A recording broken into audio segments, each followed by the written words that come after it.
मेरी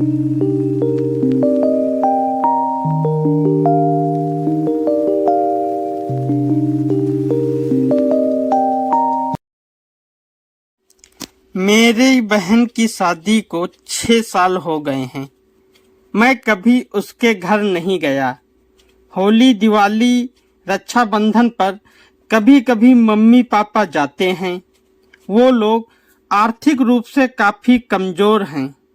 मेरे mummy papa को बहन की चिंता हमेशा लगी रहती थी। मेरी बीबी एक दिन मुझसे कहने लगी, आपकी बहन जब भी आती है उसके बच्चे घर का हाल बिगाड़ कर रख देते हैं, खर्च डबल हो जाता है। और तुम्हारी माँ हमसे छुप छुपा कर कभी उसको साबुन की पेटी देती है, कभी कपड़े, कभी सर्फ के डब्बे, और कभी कभी तो चावल का थैला भर देती है। अपनी माँ को बोलो ये हमारा घर है, कोई खैरात सेंटर नहीं। मुझे बहुत गुस्सा आया। मैं मुश्किल से खर्च पूरा कर पा रहा हूँ और माँ सब कुछ बहन को दे देती है। बहन एक दिन घर आई हुई थी। उसके बेटे ने टीवी का रिमोट तोड़ दिया। मैं माँ से गुस्से में कह रहा था, माँ, बहन को बोलो कि यहाँ रक्षाबंधन पर आया करे बस। और ये जो आप साबुन, सर्फ और चावल का थैला भर देती हैं, इसको बंद करें। माँ चुप रही, लेकिन बहन ने मेरी सारी बातें सुन ली थी। बहन कुछ न बोली। 4 बज रहे थे। अपने बच्चों को तैयार किया और कहने लगी, भाई मुझे बस स्टॉप तक छोड़ आओ। मैंने झूठे मुंह कहा, रह लेती कुछ और दिन, लेकिन वह मुस्कुराई और बोली, नहीं भाई, बच्चों की छुट्टियां खत्म होने वाली हैं। कुछ समय बाद जब हम दोनों भाइयों में जमीन का बंटवारा हो रहा था, तो मैंने साफ इनकार किया, भाई मैं अपनी जमीन से बहन को हिस्सा नहीं दूंगा। और वही बात भाई भी बोलने लगा। बहन ने तुरंत ही कहा, मैं कोई हिस्सा लेने नहीं आई हूँ। मुझे मम्मी ने बुलाया था कि तुम भी कुछ ले लो, पर मैंने मम्मी से मना कर दिया था। मेरी बीबी बिना कुछ समझे बहन को बुरा भला कहने लगी। वह बेचारी खामोश रही।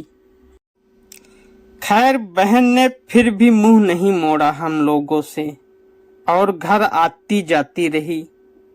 धीरे धीरे मेरी बहन की आर्थिक स्थिति सुधरने लगी। मेरे बहनोई का व्यापार अच्छा चलने लगा और मेरी बहन को बहुत कष्ट उठाने के बाद उसके सब्र का फल मिला और उन लोगों के पास और अच्छा सा घर हो गया। खाने पहनने पे भी वो लोग अच्छा पैसा खर्च करने लगे। इधर मेरी लाख मेहनत के बाद भी मेरी आर्थिक स्थिति गिरती गई। ऊपर से घर में बीमारी और परेशान करती जा रही थी। शायद ये मेरे ही कर्मों का फल था, क्योंकि बहन और बेटी को लक्ष्मी का स्वरूप कहा गया है और मैंने उनसे ही बुरा बर्ताव किया। मेरे बेटे की अचानक तबीयत बहुत बिगड़ गई और डॉक्टरों ने बताया कि उसके दिल का ऑपरेशन होना है, जिसमें 30 लाख का खर्चा आएगा। मेरे हाथ पैर फूल गए और मैं सोचने लगा, ऐसी कंगाली में कहां से लाऊंगा पैसे, पर इंतजाम तो करना ही था। मैंने बीबी के सारे गहने गिरवी रख दिए और मकान भी अब बेच दिया। फिर भी मैं सिर्फ 15 लाख ही जुटा सका। मुझे लगने लगा था कि शायद अब मेरे बेटे का ऑपरेशन नहीं हो पाएगा। तभी मैंने देखा मेरी बहन सामने से आ रही थी।